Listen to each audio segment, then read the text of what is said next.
Au quotidien, nous disons que s'endetter, c'est s'appauvrir.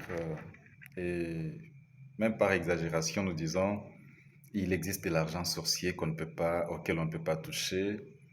Il existe des institutions financières de banque qui ont de l'argent que si une fois vous l'empruntez, que vous le mettez dans votre business, le business tombe en faillite. Mais ce sont des histoires. Aujourd'hui, je voudrais faire une analyse purement financière à partir de laquelle je vais relever l'importance de l'endettement, partant de principes de base qui servent en fait de soubassement pour un emprunt dans un business, soit dans une entreprise. D'abord, on doit comprendre que l'endettement est basé sur trois principes. Trois principes. Le premier, c'est le principe de la rationalité. Le deuxième, c'est le principe de l'endettement maximum. Et le troisième, c'est le principe du levier financier ou le principe de leverage. Le principe de la rationalité veut que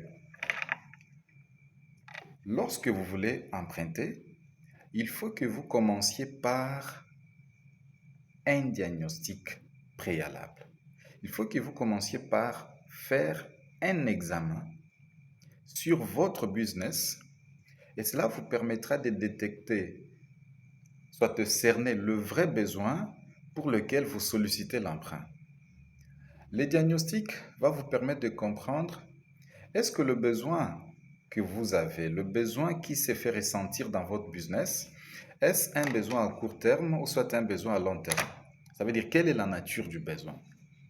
Est-ce un besoin en exploitation, dans votre exploitation, ça veut dire le marchandise, les fournitures? Est-ce un besoin dans la trésorerie? Est-ce qu'un besoin dans le matériel que vous pouvez utiliser pendant une très longue période, ça veut dire les immobilisations? Cela vous permettra de cerner le vrai besoin. Et une fois le vrai besoin est cerné, alors vous allez définir les types d'emprunts que vous allez solliciter dans la banque ou soit dans une institution financière. La rationalité vise aussi l'utilisation de l'emprunt. Dans la plupart des cas, on emprunte de manière hasardeuse sans pour autant d'abord faire un diagnostic. Et quand on vient avec l'emprunt, quelqu'un qui a emprunté 100 dollars pour mettre dans son business, dès lors qu'il a l'argent, il divise l'argent, les 100 dollars en deux parties. Il prend les 50 dollars, il fait ses dépenses de la maison et les 50, il le met dans son business. Il veut alors que les 50 remboursent les 100 plus les intérêts. Non, vous allez tomber en faillite parce que vous avez violé le principe de la rationalité. Le troisième volet de la rationalité, c'est en fait l'exagération. Le principe de la rationalité de l'emprunt ne veut pas que vous exagérez en empruntant. Parce que vous avez un beau-frère chez qui vous allez souvent vous emprunter, il vous donne. Vous avez une connaissance, un ami, vous avez un oncle, un membre de la famille, chez qui chaque fois lorsque vous avez un besoin d'argent, vous allez vous... Non, ce n'est pas parce que votre environnement vous est encore favorable sur le plan financier que vous allez exagérer l'emprunt. Non. Donc la rationalité ne veut pas l'exagération. Sinon, vous allez traiter de cet argent de l'argent sorcier. Vous allez traiter de votre ami d'un féticheur, il vous a donné de l'argent qui ne vous a pas permis de booster votre activité. Oh, cependant, c'est vous qui avez violé le principe. Deuxième principe, c'est le principe de l'endettement maximum. Selon le principe de l'endettement maximum, il ne faut pas que l'emprunt que vous sollicitez puisse être supérieur, puisse dépasser les niveaux de votre capital propre. Le capital propre, c'est en fait l'ensemble de moyens qui vous ont permis de démarrer votre activité. Vous avez démarré votre pharmacie, votre boucherie, votre porcherie, votre euh, restaurant avec une certaine somme. C'est cette somme-là qu'on appelle le capital. Alors, lorsque vous allez par la suite solliciter un crédit, solliciter un emprunt dans une banque, dans une institution financière, il ne faut pas que le montant que vous sollicitez, puisse être supérieur à votre capital propre. Ça sera une condition de plus réunie pour que vous tombiez en faillite. Le troisième principe, c'est le principe du levier financier ou le principe du leverage. Celui-là, en fait, c'est un principe qui permet de réconcilier la rentabilité de votre activité et les charges financières que vous supportez du fait d'avoir contracté un emprunt dans une institution financière. Ce principe veut que, aussi longtemps que votre environnement, aussi longtemps que vos activités sont encore rentables, ça veut dire l'environnement vous est encore favorable, vous pouvez vous endetter davantage. Mais à condition que les charges financières supplémentaires apportées par le nouvel emprunt que vous avez contracté ne puissent pas avoir de répercussions négatives sur votre rentabilité. Cette fois-là, vous pouvez vous endetter.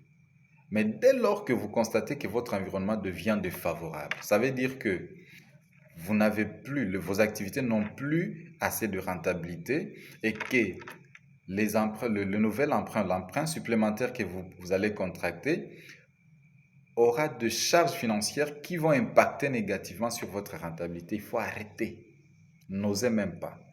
Parce que vous risquerez cette fois-là de traiter de cette institution financière dans laquelle vous avez contracté le nouvel emprunt supplémentaire des sorcières, cependant qu'elle n'a rien à voir avec les sorciers. Surtout qu'on est en Afrique, dans la plupart des cas, nous traitons de tout des sorciers.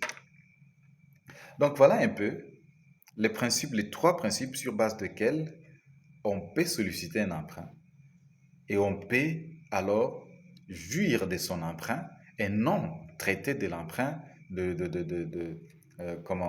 des causes de l'appauvrissement, traiter de l'emprunt des sorciers. Non.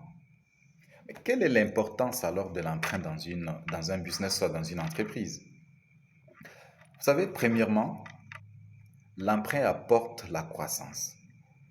Parce que le fait que vous avez contracté un emprunt, vous avez sollicité, vous avez obtenu d'un crédit dans une institution financière, cela va vous permettre d'avoir des fonds supplémentaires pouvant vous permettre alors de créer des activités supplémentaires, de diversifier vos sources de revenus et alors ça va croître votre business. Ça, c'est de un. De deux, l'emprunt vous permet d'orienter objectivement vos décisions.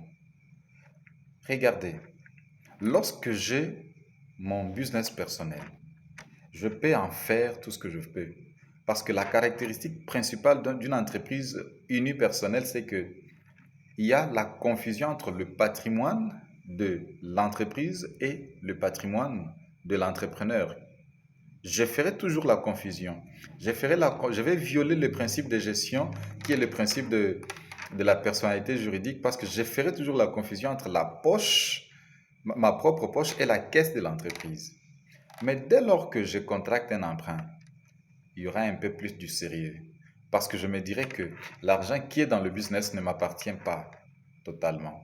Il y a une partie qui ne m'appartient pas, que je dois rembourser. Pas seulement les intérêts, mais aussi le principal de cet emprunt-là doit être remboursé. Alors cela va apporter un peu plus de sérieux dans les décisions. Cela va apporter un peu plus de la rationalité dans les actes de gestion. Donc, ne traitons plus de l'emprunt de moyens de s'appauvrir simplement. Ne traitons plus de l'emprunt de moyens de contaminer de la sorcellerie dans le business, mais plutôt voyons-le dans un angle positif. Voyons-le dans un angle purement financier et respectons le principe et vous allez vous rendre compte que votre emprunt sera le bienvenu et il va permettre alors à votre business d'être boosté et de croître. Donc voilà, respectez le principe de la rationalité, de l'endettement maximum, le principe du levier financier. À tout de suite.